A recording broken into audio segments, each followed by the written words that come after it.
बहुत स्वागत। आप देख रहे हैं आपका फेवरेट शो कहानी कुर्सी की। मैं हूं सौरभ शर्मा, आपके साथ। मेहमान हमारे साथ लगातार बने हुए हैं।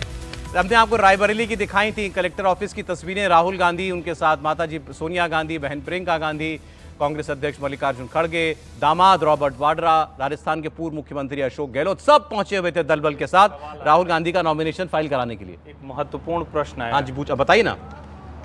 ये कह रहे हैं कि मैं कहानी कुर्सी की देख रहा हूं और आप लोग कह रहे हैं कि राहुल जी चाहते थे कि परिवार के 2 सदस्य लड़ें। ठीक है, तीनों न लड़े, नहीं बड़ा गलत संदेश जाएगा। तो भाई क्यों नहीं सिर्फ और सिर्फ प्रियंका गांधी यहाँ से लड़ती? राहुल गांधी को 2-2 सीट से एक तो लड़ने की क्या जरूरत थी? सोनिया जी राज्यसभा जा चुकी हैं, तो भाई बहन भी तो लड़ सकते हैं ना। क्या जरूरत है इसकी? तो ये सवाल तो सबके मन में आ रहा है ना कि ये जितने लॉजिक दिए जा रहे हैं, जितने तर्क दिए जा रहे हैं, ये तर्क ठीक नहीं। वो पार्टी नहीं समझा पा रही इस बात भाई को। आप अगर कह रहे हैं कि ठीक है नहीं लड़ना था, तो रायबरेली सिर्फ प्रियंका लड़ती या कोई नहीं लड़ता। ये भी तो उसमें मैंने जो बात आपको बोली थी, ये जरूरी नहीं है कि प्रियंका खुद लड़ना चाहती है। मैंने जो बात बोली थी आपको, नहीं, मैं वैसे बोल रहा हूँ। मैं ये नहीं कह रहा हूँ। ये हो सकता है कि प्रियंका सवाल जो लोगों के मन में आ रहा है, राहुल गांधी को आगे रखना। ये सामान्य प्रश्न आ रहा है ना भाई कि प्रियंका लड़ जाती, राहुल तो वैसे भी वायनाड से लड़ती, यहाँ क्यों लड़ने आना चाहिए था? ये भी तो सवाल। चलिए, अभी तक कांग्रेस पार्टी का कोई ऐसा सीनियर व्यक्ति जो सामने आया और उससे सवाल पूछा जाए, ऐसा हो नहीं पा रहा है। लगातार यहाँ पर कि नॉमिनेशन के बाद राहुल गांधी, प्रियंका गांधी, सब लोग हैं, सभी लोग मीडिया के सामने आएंगे, कुछ बात कहेंगे। अक्सर होता ही है, वायनाड में भी राहुल गांधी ने प्रेस कॉन्फ्रेंस की थी नॉमिनेशन फाइल करने के बाद, आज नहीं की उन्होंने। तो यहाँ लगता है वो शायद इस सवाल, उनको पता था कि ये सवाल आएगा और इसका जवाब शायद इतना आसान नहीं है उनके लिए देना कि अमेठी से क्यों नहीं लड़ रहे हैं। तो आज यहाँ पर ऐसा कोई मीडिया के साथ उनका इंटरेक्शन नहीं हुआ। हम तो इंतजार ही कर रहे थे इस बात का, लेकिन वो कोई ऐसी बातचीत हुई नहीं है। देखिए, कहीं और जाएंगे तो वहाँ शायद इस सवाल का जवाब हो। अच्छा, एक बयान हमारे पास प्रियंका गांधी का जरूर पड़ा हुआ, वो दिखवा दीजिए। प्रियंका गांधी से सवाल हुआ, उन्होंने पहले तो ये कहा कि हम अपने के एल शर्मा जी जो हैं इनके लिए यहाँ पर नॉमिनेशन के लिए आए हैं और ये बढ़िया मजबूत चुनाव लड़ेंगे। और उसके बाद जो है फिर उन्होंने उनसे सवाल होता रहा कि राहुल गांधी क्यों लेके अमेठी नहीं आए, लेकिन वो पलट करके चली गई। प्रियंका गांधी ने इस सवाल का जवाब नहीं दिया था। सुनिए जरा। बहुत अच्छी चॉइस है, बहुत समय से शर्मा जी संभाल रहे हैं अमेठी को। 99 से जब पहले चुनाव का संचालन हमने किया था तो हम दोनों ने साथ में किया था। अमेठी का हर गांव के हर गांव को जानते हैं, हर गली को जानते हैं, बहुत अच्छा रहेगा।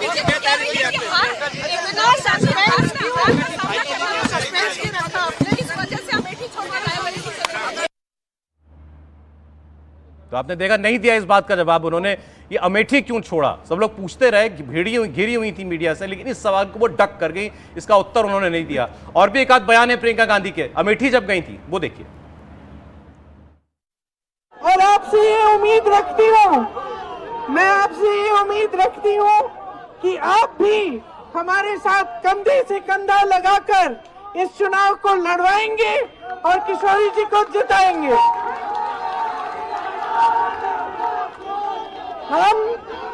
हम अमेठी में एक बार फिर सच्चाई की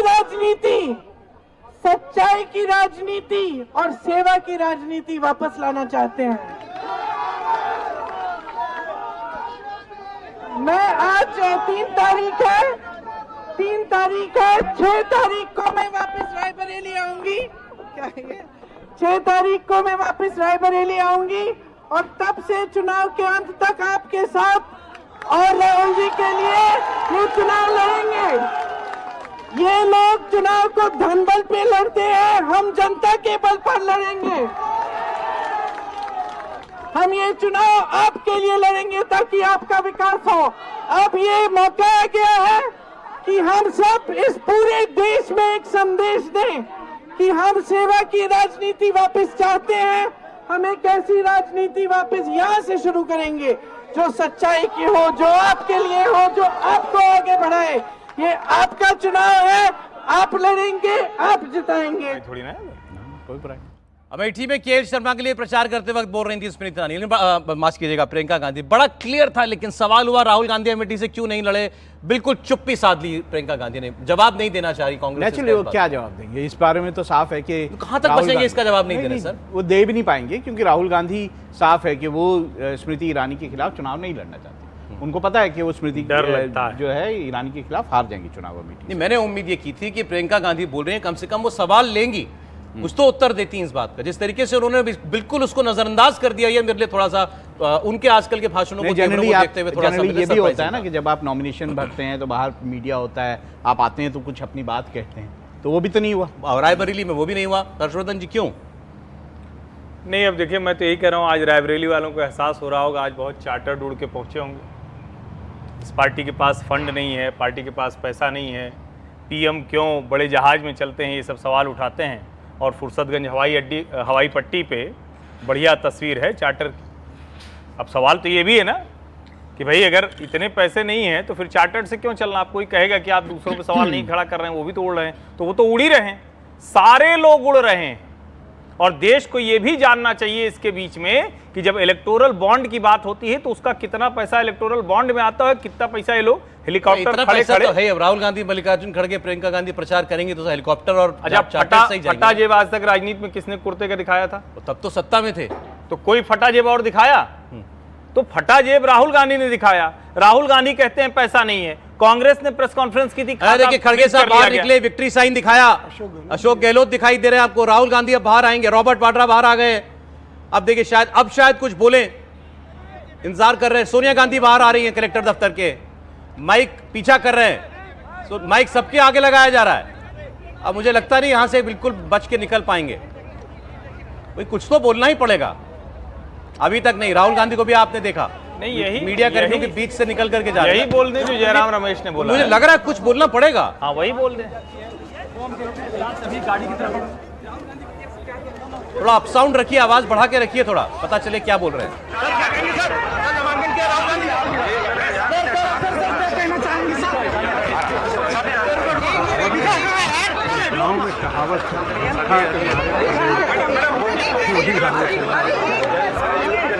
सोनिया गांधी गाड़ी में बैठ रही हैं, राहुल गांधी गाड़ी में बैठ रहे हैं, पलट के कुछ बोलेंगे क्या? क्या राहुल गांधी रायबरेली में इस वक्त जवाब देंगे इस बात का? रायबरेली क्यों चुनी, अमेठी क्यों नहीं चुनी?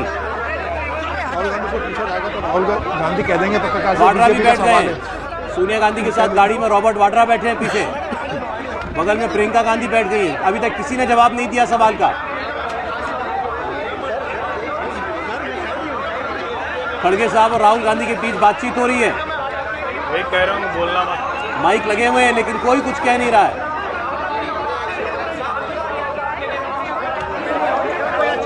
आपकी पहली प्रतिक्रिया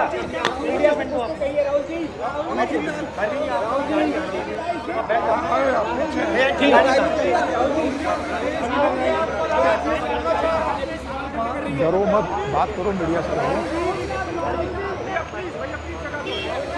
अभी राहुल गांधी बैठे नहीं है गाड़ी में, क्या पता माइक देख करके कुछ बोल पड़े। लग रहा है आपको कुछ बोलेंगे? नहीं, मुझे नहीं लगता। राहुल गांधी और मल्लिकार्जुन खड़गे कोशिश कर रहे होंगे और ईश्वर से कह रहे होंगे भगवान करे कुछ ना बोले, निकल जाएगा। बोलेंगे तो कुछ ऐसा बोल देंगे कि बाद में मल्लिकार्जुन खड़गे को उसका जवाब देना पड़ेगा। तो कोई ऐसा प्रश्न आ जाएगा तो राहुल गांधी कह देंगे भारतीय जनता पार्टी का प्रश्न है, जवाब देंगे नहीं। खड़गे साहब को भी गाड़ी में बैठा दिया, अकेले बाहर गाड़ी के खड़े हैं राहुल गांधी। सोनिया गांधी, प्रियंका गांधी, रॉबर्ट वाड्रा पहले गाड़ी में बैठ चुके हैं, अब आगे सीट पर बैठ गए हैं मल्लिकार्जुन खड़गे। राहुल गांधी बाहर अकेले हैं, एक गाड़ी में पूरी कांग्रेस परिवार से घिरे हुए हैं, कांग्रेस पार्टी गाड़ी में मीडिया कर्मियों से घिरे हुए हैं। जगह बनाई जा रही है उनके बैठने के, लीजिए वो भी गाड़ी में बैठ गए। सर, एक गाड़ी का दरवाजा हो गया बंद। राहुल गांधी बिना कुछ बोले रायबरेली से चले गए। कोई बात नहीं की राहुल गांधी ने, ना उनके परिवार से किसी ने इस सवाल का जवाब दिया कि अमेठी से चुनाव क्यों नहीं लड़ रहे। वो कुछ बोलने लायक हो तब तो बोलें, क्या बोलेंगे, क्या कहेंगे कि वो गाड़ी में चल पड़ी है जी, पूरी तरीके से इस सवाल को डक कर गए।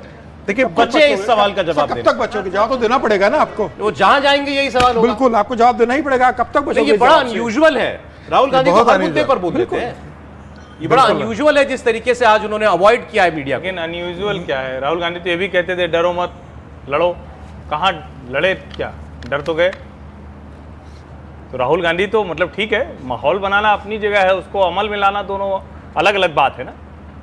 और देखिए, अगर आप मतलब मुझे नहीं पता, हम लोगों को कुछ सुनाई तो दे नहीं रहा, लेकिन ऐसे लग रहा है कि जैसे उन लोगों ने तय किया कि बोलना नहीं है। बिल्कुल तय किया वो चारों लोग जिस तरह से बैठे गाड़ी में और जिस तरह से एक एक करके बैठ गए, फिर खड़गे जी बैठे, दोनों के बीच में जो बात हुई वैसे लग रहा था जैसे कोई ऐसी बात नहीं कर देना, गड़बड़ हो जाए। नहीं, लेकिन अब अमेठी में प्रियंका गांधी गई थी, ऐसा ही जमावड़ा था माइकों का, बीच में खड़े होकर बात कर कह दी अपनी सवाल अमेठी का है तो चल पड़ी। लेकिन इसमें क्या सर, ये प्रश्न आपका पीछा छोड़ेगा नहीं ना। आज आप जवाब नहीं दे रहे हो, आपको कल तो जवाब देना पड़ेगा। अच्छा, मैं और जब आपको मालूम था कि प्रश्न यहाँ आएगा तो आप घर से जवाब तैयार करके आते ना। एक बात, मुझे लगता है इसका उत्तर बिल्कुल। दूसरा, अरे आप चलो अमेठी के लिए ना बोलिए, रायबरेली के तो बोलिए जहां पर आप चुनाव लड़ने जा रहे हो। 2 लाइन रायबरेली के लिए तो बोलिए। जयराम रमेश ने बोला नहीं क्या? जयराम रमेश जी ने बोला राहुल गांधी सोच समझ करके फैसला लेते हैं, वो बहुत चतुर बड़े माहिर खिलाड़ी हैं। तो हो सकता है कि वही कारण रहा हो, सोच समझ करके शायद उसके कारण वहां से प्रियंका गांधी बोली हम दोनों सीटें जीतेंगे।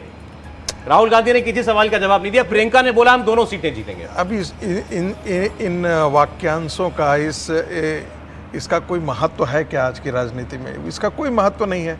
कोई कहता है क्या कि चुनाव लड़ने वाला कि हार जाएगा, या पार्टी का कोई कहता है कि चुनाव हार जाएगा? अंडर प्ले क्यों कर रहे हैं लेकिन वो रायबरेली अमेठी को, ये मुझे समझ में नहीं आ रहा है। अंडर प्ले चुनाव में आ ही गए, कूद गए हैं। बिल्कुल, देखिए क्या बोलना चाहिए, मजबूरी के कारण वो कर रहे हैं। वो मजबूरी है जिसके कारण वो रायबरेली लड़ रहे हैं, नहीं इसके और गलत महसे जाते हैं। हम लोग कितनी बार इस चीज को जिक्र कर रहे हैं, इससे कोई और नयापन कुछ भी आप इसमें से नहीं निकाल सकते हैं। सिर्फ और सिर्फ उनकी मजबूरी है कि वो रायबरेली से लड़ रहे हैं, और ये जानते हुए कि संघर्ष बहुत कठिन होने वाला है। मोदी काशी गए थे तो आज तक वो डायलॉग नहीं भूले हैं लोग, जब उन्होंने कहा था मैं आया नहीं हूं, मां गंगा ने बुलाया है। आप पहली बार किसी क्षेत्र में जाते हैं चुनाव लड़ने के लिए तो उसके साथ कोई नाता जोड़ते हैं, अपना बताते हैं। वही तो परिवार की सीट थी रायबरेली, इतना कह देते मेरी माताजी ने माताजी का आपने खूब साथ दिया, आप मेरा साथ दीजिएगा, कुछ भी कहा जा सकता था। रायबरेली राहुल गांधी कह सकते हैं कि मैं आया नहीं हूं, मां ने जबरदस्ती मुझे भेजा है। ये कह सकते हैं कि मैं आया नहीं, मुझे जबरदस्ती भेजा गया है। देखिए, एक कहावत है, इसको सीधे तौर पर नहीं लेना चाहिए, लिटरल मीनिंग न निकालें, लेकिन कहावत होती है ना, चोर की दाढ़ी में तिनका। जब आपके मन में चोर है, जब आपको लगता है कि हाँ गलती तो है भाई, आप अमेठी से नहीं लड़ रहे हैं तो उसका कोई जवाब नहीं हो सकता, तो फिर आप बोलते नहीं हैं, बचते हैं। आप जिस तरह से उसको प्रस्तुत करना चाहते हैं वो भी नहीं कर पाते। और मैं तो ये सोच रहा हूं कि इस मनोवैज्ञानिक दबाव में, इस स्थिति में राहुल गांधी रायबरेली के लोगों से कोई संवाद कर पाएंगे? एक तो आखिरी दिन पहुंचे, आखिरी दिन नामांकन किया, भाजपा का प्रत्याशी तो वहीं है, 19 में भी लड़के हारा था सोनिया जी से, वहीं उसका घर है, वहीं सब कुछ है, दिनेश प्रताप सिंह। ये तो वहां ना आना ना जाना। ये तो सही में जैसे अमेठी कहती थी कि इनको इन्हौना और पन्हौना गांव का नाम नहीं पता है, वैसे ही शायद अब वो भी कहेंगे भैया बताओ किधर से कौन सा गांव है, कौन सी नहर की पुलिया है, कौन सी चक्रोड है, कौन सी सड़क।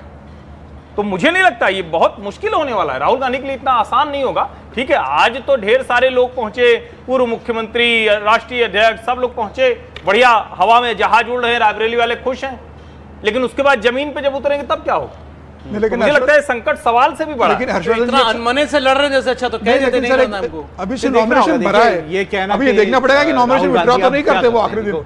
अब तो बने रहे वो वहां तक, ये देखना जाते हैं नहीं जाते हैं, वहां प्रचार करते हैं, या वही उनका व्यवहार रहता है कि अच्छा भर तो दिया है, जीत जाएंगे तो जीत चलिए। अच्छा, जाएंगे। समय कम रह गया, मुझे तो अपना आंकलन बता दीजिए रायबरेली अमेठी का। स्मृति ईरानी जीत रही है रायबरेली, स्मृति ईरानी अमेठी जीत रही हैं, और राहुल गांधी रायबरेली भी हार रहे हैं। राहुल गांधी रायबरेली हार रहे हैं, आपका सर? देखिए, अमेठी तो स्मृति ईरानी जीतेगी, इसमें कोई दो राय नहीं है। हाँ, लेकिन रायबरेली के अंदर फाइट जरूर रहेगी। राहुल गांधी की संभावना बहुत कम है जीतने की, संभावना बहुत कम है जीतने की। राहुल गांधी हारेंगे, आप कहेंगे एज है राहुल गांधी? नहीं, राहुल गांधी हारेंगे, संभावना बहुत कम है। जो भी राहुल गांधी को वोट मिलेगा दीवार वो पे सिर्फ 4 तारीख को हम लोग देखेंगे, राहुल गांधी का कोई वोट बैंक नहीं रायबरेली के अंदर। फ्रंट रनर यहाँ पर दिनेश प्रताप सिंह राहुल गांधी के सामने। बिल्कुल। जी, आपका असेसमेंट? देखिए, जहां तक अमेठी का सवाल है, स्मृति ईरानी उसे आसानी से जीत जाएंगी। मुझे लगता है रायबरेली जो है राहुल गांधी जीत जाएंगे। राहुल गांधी जीत जाएंगे। हर्षवर्धन जी? देखिए, मैं कल से जो है अमेठी और रायबरेली के लोगों से खूब जम के बात कर रहा हूँ, तो मैं उन्हीं की भाषा और शब्दों में बताता हूँ। उनका कहना है कि अमेठी में स्मृति ईरानी 1 लाख से अधिक मतों से आसानी से जीत रही है। ओके। रायबरेली में जो वहाँ के लोग कह रहे हैं, और जो मुझे भी निजी तौर पर, क्योंकि वो अमेठी रायबरेली के लोग हैं, तो मैं भी तो प्रतापगढ़ का ही हूँ, बगल का ही हूँ। अगर जो मनोज पांडे ऊंचाहार के विधायक आए, जो राज्यसभा के समय भारतीय जनता पार्टी ने एज ली है, समाजवादी पार्टी के विधायक टूट टूट कर आ गए हैं, उन सब के बीच की कोई महत्वाकांक्षा का टकराव नहीं हुआ, तो कम से कम 50,000 मतों से दिनेश प्रताप सिंह रायबरेली के अगले सांसद होने जा रहे हैं। राहुल गांधी 50,000 वोटों से कम से कम। चलिए, ये हमारे विशेषज्ञों की राय है, लेकिन चलिए, एक राहुल गांधी का रायबरेली से लड़ना कम से कम देश में एक और रोचक मुकाबला तो बन ही गया।